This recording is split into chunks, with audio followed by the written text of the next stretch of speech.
Oi pessoal, tudo bem? Você busca exceder as suas metas de produção? Excelente, só que até certo ponto.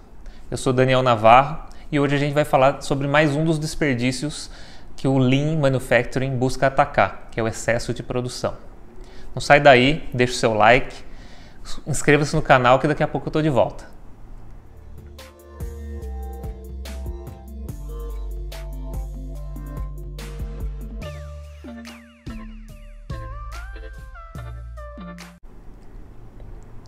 Na semana passada, o Humberto Rocha falou sobre a capacidade de se deixar tocar. Ele citou um exemplo onde o líder assumiu essa capacidade e a importância dessa atitude, desse comportamento dentro de uma fábrica quando a gente quer alcançar resultados extraordinários. Hoje a gente volta a falar um pouquinho sobre Lean e o tema de hoje é a produção em excesso. É muito comum a gente buscar e a gente falar sobre bater metas de produção. Mas isso é mesmo primordial? Para responder essa pergunta, vamos olhar para a nossa rotina do dia a dia. Todos os dias nós temos que nos alimentar, correto? Imagina o trabalho imenso que dá para cozinhar, lavar a louça, buscar os ingredientes. Não seria mais fácil se a gente cozinhasse uma vez para comer por vários dias ou por várias semanas até? Pode ser que você nunca tenha parado para pensar nisso, só que não faz o menor sentido, concorda? Eu vou listar alguns pontos para você, para te dar razões que isso não faz sentido. Pode ser que você não tenha uma panela nem um fogão tão grande, daqueles industriais gigantescos.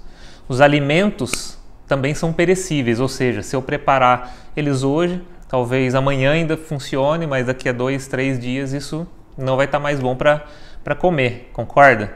E para mim, o mais importante pode ser que amanhã eu não tenha vontade de comer macarrão, né? Se até fosse comida japonesa, eu até gostaria mais, mas a comida japonesa é ainda mais perecível. Agora vamos levar esse conceito para um ambiente industrial.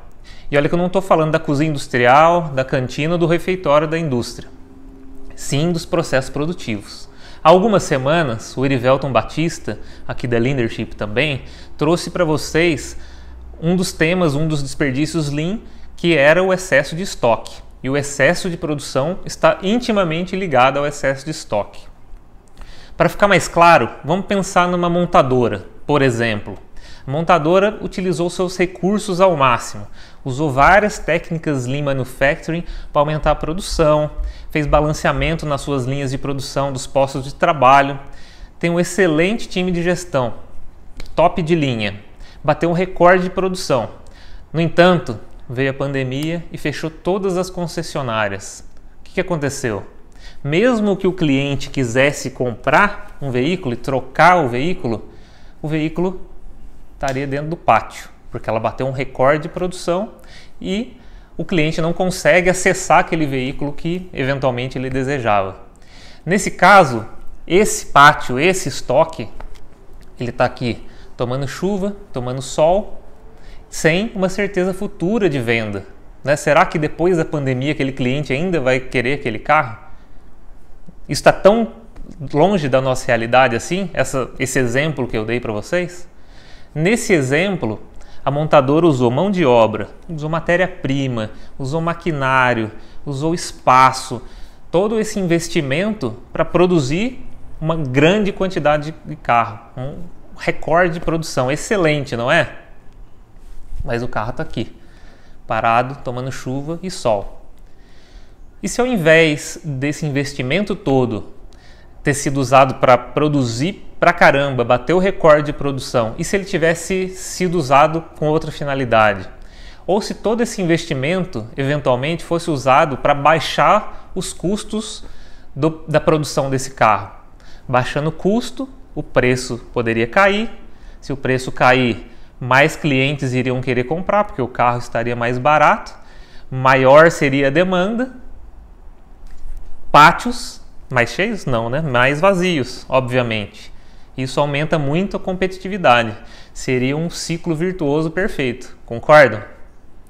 Agora, ninguém em sã consciência vai produzir esse tanto de produto ou esse tanto de macarrão, essa quantidade imensa. Certamente, esse desperdício tem algumas causas. Eu vou listar 3 para vocês.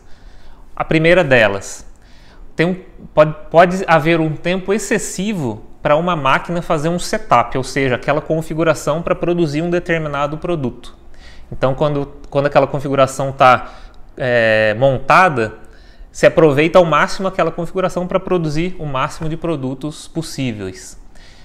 Para isso tem uma técnica que a gente vai falar em algum vídeo mais para frente, que se chama SMED, Single Minute Exchange of a Die, ou seja, é a troca rápida de ferramentas, né? Isso ajuda muito na questão do setup de máquinas. O segundo item seria a não utilização ou a impossibilidade de usar o conceito de produção puxada, né? Ou seja, o cliente pediu, eu produzo. A próxima etapa do processo consumiu uma peça, eu reponho aquela peça. Pode ser que não exista essa possibilidade ou que não seja utilizada. E a terceira delas, é a pior delas, na minha opinião, que é uma falta de alinhamento, uma falta de comunicação entre a produção, o planejamento de produção e o cliente. Isso está nas nossas mãos, a gente não pode admitir, tem que fazer isso funcionar igual um reloginho. Acredito que nesse momento do vídeo vocês já entendam um pouco mais dos efeitos e das causas do excesso de produção. No entanto, eu listei alguns efeitos, algumas causas. Cada negócio tem a sua particularidade e cada particularidade pode ter que ser investigada a fundo e os colaboradores também, né, as pessoas envolvidas podem ter que ser capacitadas a respeito de ferramentas e técnicas para melhorar esse desempenho. Caso você necessite desse treinamento ou de algum outro conhecimento, nós da Leadership podemos auxiliar você com algum treinamento sobre Lean Manufacturing e liderança. Os contatos estão aqui na descrição do vídeo. Semana que vem eu estou de volta com mais conteúdo sobre liderança, sobre Lean Manufacturing. Espero vocês lá. Até mais!